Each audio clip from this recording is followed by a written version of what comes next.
आता हे काय नवीनच, पाणी नाही, पाऊस नाही, शेतकरी एकदम त्रस्त आहे, कामधंदे नाही, मजुऱ्या नाही, काहीच नाही.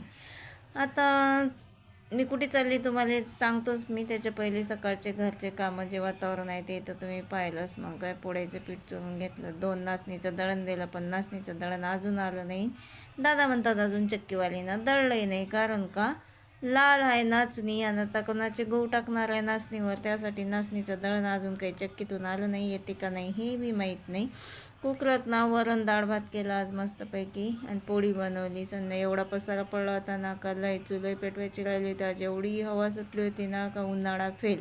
पाणी ठेवून दिलं आणि मग काय जाळजूळ करायला लागली. जाळजूळ झाली, जेवण केलं आणि निघलो दुपारच्या पायरी. काय आहे तर बाबा, बसचं अर्ध तिकीट आहे.